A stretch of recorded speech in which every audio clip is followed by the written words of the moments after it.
Okay, Assalamualaikum warahmatullahi wabarakatuh. Now we're gonna discuss about speech event and speech act. Ya, jadi tema topik yang akan kita bicarakan pada mata kuliah sosiolinguistik kita hari ini adalah mengenai speech event and speech act. Apa itu speech event? Ya, apa itu speech act? Kalau sebelumnya kita sudah mengenal verbal repertoire, ya, kemudian ada lagi yang namanya berkomunikasi dan sebagainya, maka kali ini kita akan mengenal yang namanya speech event dan speech act. Oke, speech event ini diterjemahkan ke dalam bahasa Indonesia menjadi peristiwa tutur. Oke, peristiwa tutur. Oke, according to Haier, ya, the speech event atau peristiwa tutur ini adalah terjadinya atau berlangsungnya interaksi linguistik dalam satu bentuk ujaran atau lebih yang melibatkan dua pihak, yaitu penutur dan lawan tutur dengan satu pokok tuturan di dalam waktu, tempat, dan situasi tertentu. Yang kita perlu tandai di sini adalah satu pokok tuturan di dalam waktu, tempat, dan situasi tertentu. Ya, maka tidak semua peristiwa berkomunikasi atau kegiatan bercakap-cakap, ya, berinteraksi itu bisa masuk ke dalam kategori speech event. Ya, we can include an activity, speaking activity or communicating activity into a speech event by following the requirement, ya, dengan persyaratan yang sesuai. Nah, kita contohkan seperti ini. Jika Anda berada di dalam bus, ya, dalam bus, kemudian di dalam bus itu ada begitu banyak pembicaraan karena misalnya ada berbicara hanya dengan sesama teman duduknya saja, ya, for example. And you have different topics to discuss with your friend. Maybe yang duduk di depan berbicaranya berbeda, yang di belakang berbicaranya topiknya berbeda. Oke, kemudian tempatnya di bus dengan topik yang berbeda-beda. Maka ini tidak termasuk ke dalam speech event atau speech atau peristiwa tutur. Jadi yang bisa disebut sebagai speech event itu atau peristiwa tutur itu yang bagaimana? Oke, for example, you are in a class. And in your class, there are students, there is lecture, for example, and the student and lecturers are discussing about the topic of the subject that day. Okay, the time when, according to the schedule, for example, sociolinguistic at 10 o'clock in the morning. Ya. Maka ini bisa dikatakan sebagai speech event. Kenapa? Okay. Situasinya berada di dalam kelas, kemudian topiknya juga berkaitan dengan kelas, artinya topik mata kuliah, kemudian ada yang penutur, ya, dosen, ada lawan tutur, mahasiswa. Okay. Waktunya kapan? Ya, pada sesuai dengan jadwal kuliah, situasinya sesuai. Nah, ini yang bisa disebut sebagai speech event. Oke, okay? Atau peristiwa tutur. Can you give another example of speech events? Okay, you may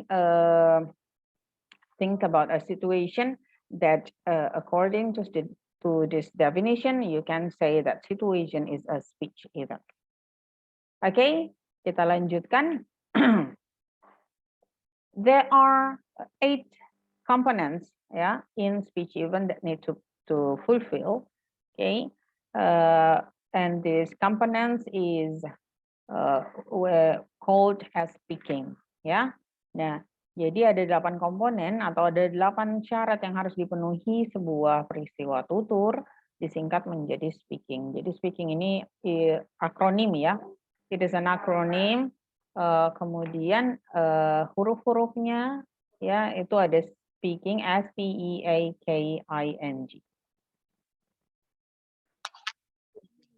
S itu apa, ya? What is S? Okay, here. S here is setting and scene. Ya, setting and scene. Ya, ini sudah sesuai dengan definisi yang diberikan oleh Hayar tadi bahwa ada latar belakang ya situasi ketika di dalam sebuah speech event. Okay, P means participant. Okay, participant. So there's a speaker, listener, okay, or the sender and receiver in a speech event. Okay, and then E means ends. Yeah, ends here is the purpose of the communication activity. Yeah, the goal of the communication activity. Yeah, lalu A is sequences. Okay, ada tata urutan ya, tata urutan kegiatan ya, misalnya mulai dari kalau misalnya di dalam kelas mengajar mulai dari membuka ya, dosen open the class and then give brainstorming, give the material and the closing statement for example. Okay, maka ini yang disebut sebagai sequences. And then key or tone and spirit effect. This is goes for K ya. Key means the tone and spirit of act itu akan menyesuaikan ya, will be based on the speech event ya. Kalau misalnya speech event-nya itu terjadinya di dalam kelas, tentu key yang dipakai adalah key yang sesuai ya, tidak berteriak-berteriak, tidak terlalu halus for example. Kalau misalnya di pasar ya lain lagi kan, kemungkinan key-nya juga akan lebih tinggi karena terlalu banyak orang misalnya. Okay, and then I stands for instrumentalities. Yeah, previously we've discussed about the instrument in communication ya, yang kita sebut sebagai instrumen ini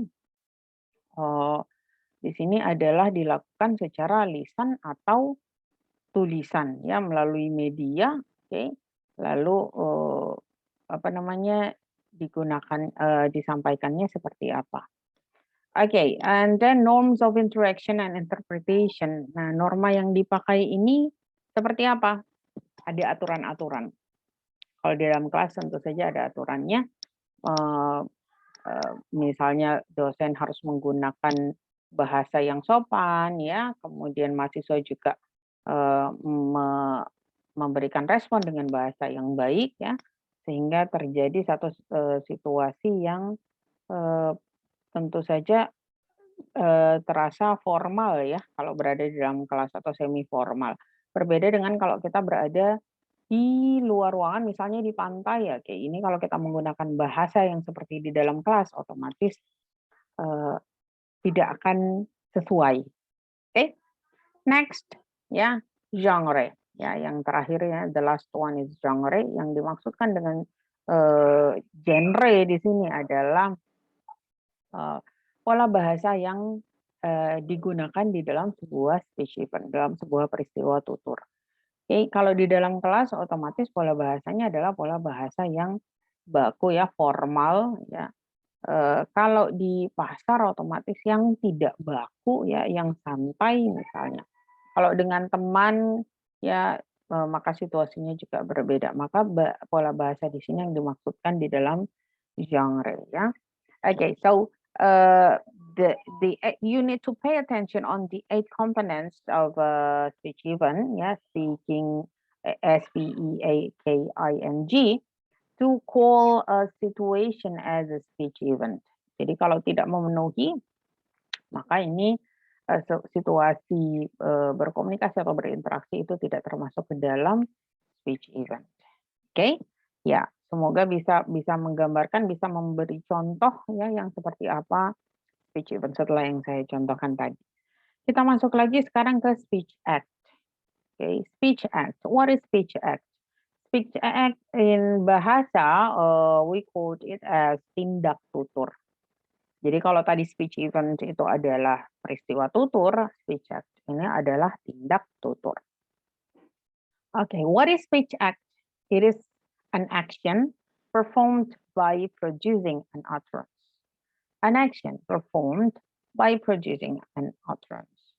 Okay, jadi di sini dikatakan ini istimewanya ya tindak tutur itu. Jadi katakan bahwa sebuah tindakan yang dilakukan melalui ucapan. Oke, tindakan yang dilakukan melalui ucapan. Kalau kita mengatakan begini, saya lari, it's impossible without you do it. Tidak mungkin Anda mengatakan bahwa Anda lari kalau Anda tidak lari. Maka di situ harus ada tindakan, ya kan? Lalu Anda mengatakan misalnya saya makan. There is something that you have to show by doing eating misalnya ya. Jadi kalau bilang saya makan, saya lari itu harus ada tindakannya. Nah, ini bukan speech act, oke, bukan tindak tutur. Tetapi ketika kita berkata tindak tutur itu adalah kalimat yang ketika kita mengatakannya, maka sudah itulah yang menjadi tindakan. Oke, contohnya yang seperti apa? Ya, kita lihat dulu penjelasan di bawah ya. Speech act is an individual phenomenon, psychological, and its implementation determined by the language ability of the speaker in a certain situation. Ya, jadi ini katanya speech act ini memang fenomena individual ya, secara psikologis ya, dan dilaksanakan dan ini tergantung pada individunya ya, kemampuan berbahasanya dalam situasi tertentu. Ya, yang seperti apa contoh speech act itu ya? Speech act ini misalnya begini, kita mengatakan, saya mengakui, for example, saya mengakui dia adalah gadis yang cerdas. Saya mengakui dia adalah gadis yang cerdas. Mengakui, ya, verb mengakui ini adalah speech act. Okay. Verb mengakui di sini tidak ada tindakannya.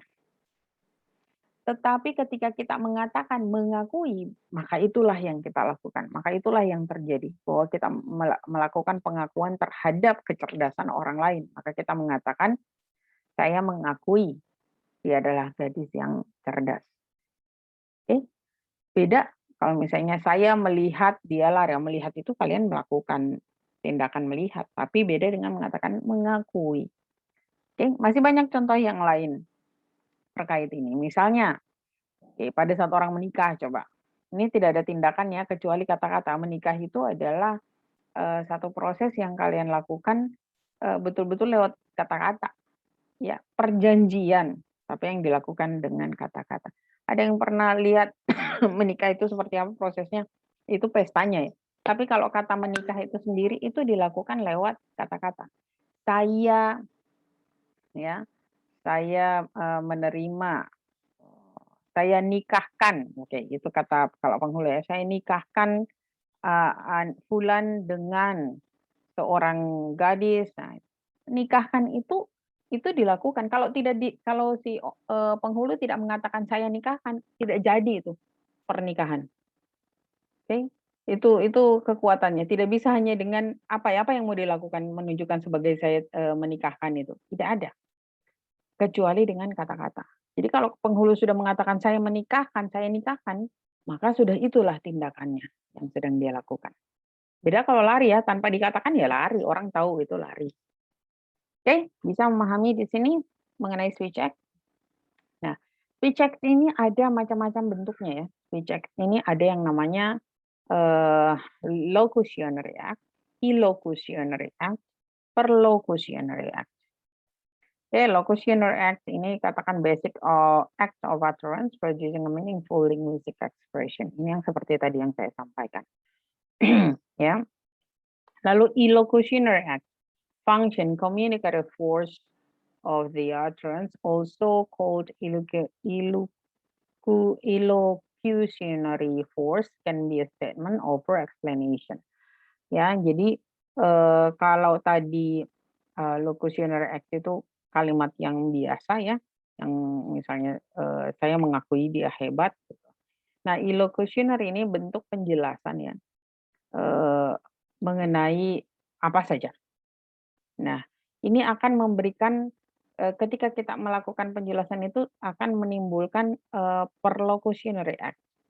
Ya, ada efek, ada feedback yang akan muncul dari illocutionary act. Oke.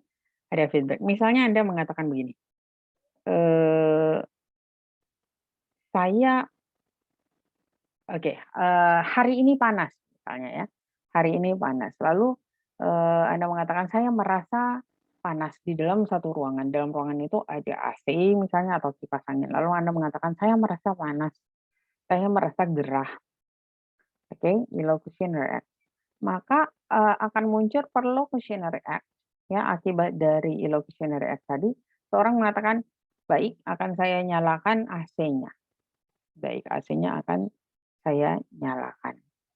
Oke, ya, di sini ada kelanjutan dari illocutionary dan perlocutionary act. Oke, nanti coba tugas Anda adalah memberikan contoh locutionary act itu yang seperti apa, illocutionary act misalnya kalimat yang bagaimana, lalu perlocutionary act. Oke?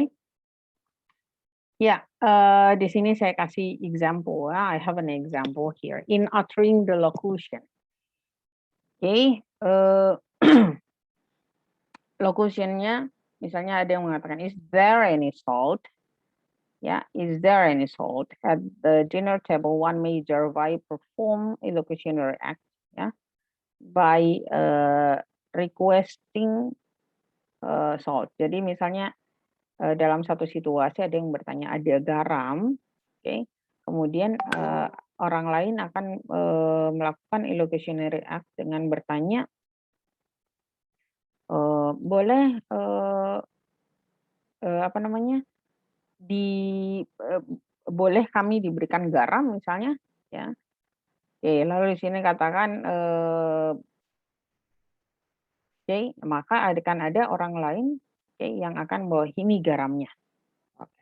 Nah, jadi gini, dalam satu situasi ada yang bertanya, is there any salt? Oke, ini masuk ke dalam locution, ya, locutionary act. Is there any salt? Lalu seseorang berkata lagi, well, anyone can pass me the salt. Okay. Anyone can pass me the salt. Ada yang bisa memberikan garam kepada saya, gitu. Lalu akan ada yang menjawab, okay, here is the salt. Okay, here is the salt. Okay, maka ini satu situasi ya, tindak tutur yang saling berkaitan karena ada satu dan lainnya. Kira-kira seperti itu. Ya, ya, mudah-mudahan ini bisa dipahami, atau misalnya saya terlalu cepat menjelaskan, silakan bertanya ya. Oke. Ya, kita lihat di sini kalau dalam speech, kalau dalam traditional grammar ini ada 3, ya, ada 3 bentuknya. Ada yang namanya declarative sentence, kemudian interrogative sentence, and then imperative sentence, ya. Declarative sentence, interrogative sentence, and imperative sentence. Declarative sentence ini bisa jadi kalimat positif atau kalimat negatif. Ketika Anda mengatakan, saya suka dengan tindakannya, gitu. Saya suka dengan tindakannya. Oke, this is deklaratif. Bisa jadi saya tidak suka dengan tindakannya. Ini juga deklaratif. Maksudnya bentuk apa? Bentuk pernyataan. Lalu kalau interrogatif, nah ini berarti bentuk pertanyaan. Apakah kamu suka? Gitu. Apakah kamu suka dengan tindakannya? Nah, kalau imperative sentence, maka ini bentuknya perintah ya. Bentuknya perintah. Imperatif,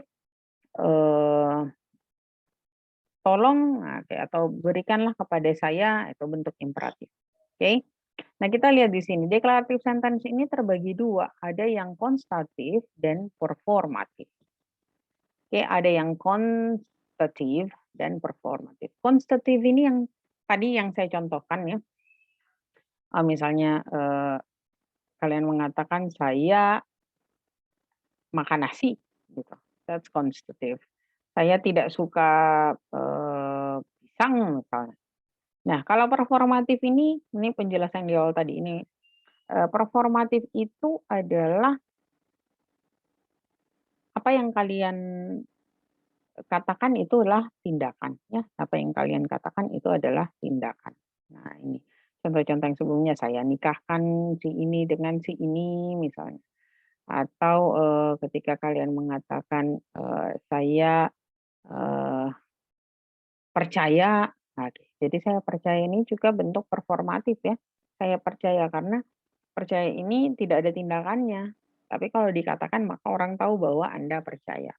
Oke, ini dicontohkan ya, declarative sentence. Oke, yang terbagi dua tadi, consultative sentence is sentence which affirms about facts, report events, and describe situation and condition. It must contain truth values. Ya, jadi kalimat yang menyampaikan fakta, ya, melaporkan sesuatu, menggambarkan situasi atau kondisi, dan harus menyampaikan kebenaran. Performative is a sentence which does not describe nor affirm about facts, but contains a felicity condition. There is certain condition that have to be fulfilled when the performer takes place.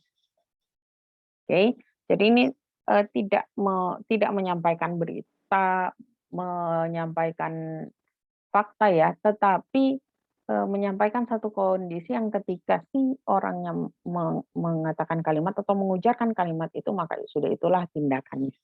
Ya, saya kira contoh-contoh yang diberikan tadi sudah jelas. Ya, merasa percaya, mengakui, ya. Nah, ini masuk ke dalam performatif. Ya, there are 5 characteristic of performative sentence. Ada 5 ciri-ciri performative sentence. Yang pertama adalah the subject of performative sentence must be in the form of first person pronoun. Ya, jadi kalimatnya itu subjeknya dalam merupakan orang pertama, kata ganti orang pertama. Jadi harus saya, oke, saya. Lalu yang kedua, the verb must be in the same category with performative verbs such as tell, say, demand, advise, ask. Oke. Nah, ini dia. Jadi I ask you to. Nah, ini masuk ke dalam performatif. Oke, I ask you, I demand, I tell her misalnya. Ya, the objective yang ketiga, the object of performative sentence is always a second person pronoun. Yang menjadi objek performative sentence adalah pronomina atau kata ganti orang kedua. Saya meminta kamu untuk, misalnya begitu kalimatnya. Ya, atau saya percaya kepada kamu.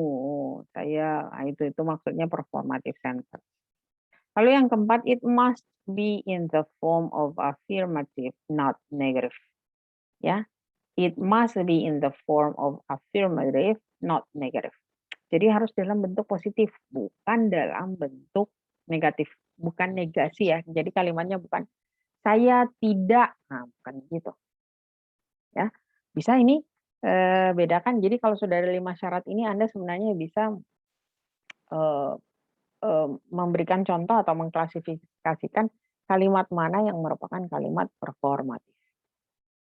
Oke, dan yang terakhir, it must be in the form of present tense.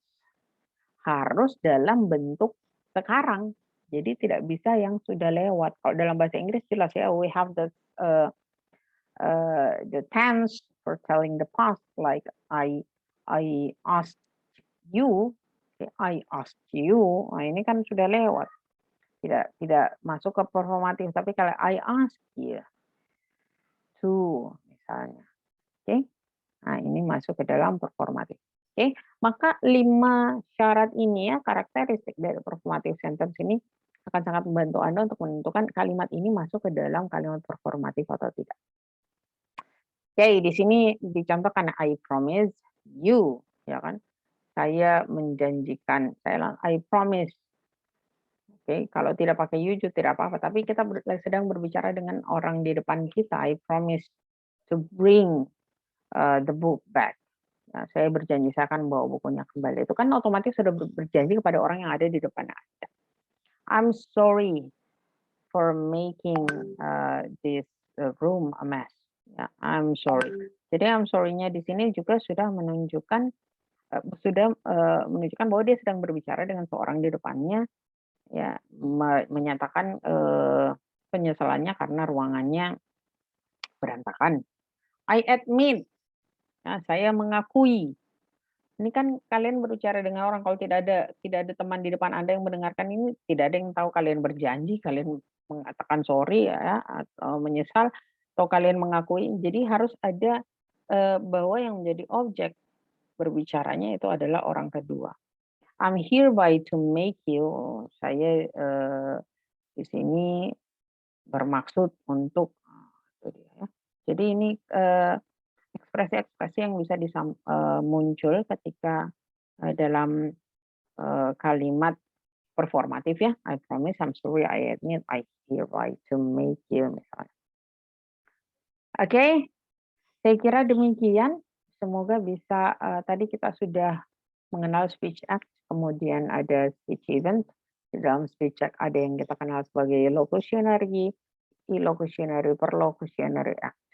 Ya, kemudian ada, apa namanya, pembagian, speech act dalam traditional grammar, ada yang namanya deklaratif ya, kemudian ada yang namanya interrogatif dan ada yang namanya imperatif. Lalu, di dalam deklaratif itu ada yang, merupakan, ada yang kita kenal sebagai kalimat konstitutif dan kalimat performatif. Nah, performatif ini yang lebih ditekankan dengan syarat-syarat yang sudah diberikan. Ya, semoga sampai di sini tidak ada masalah, and if you still have problem or, there are some parts that you do not understand about the material today, you may ask or you may give the comment on the comment column, or you may give me a message on WhatsApp. Well then, thank you very much. We'll meet again next week. See you. Assalamualaikum warahmatullahi wabarakatuh.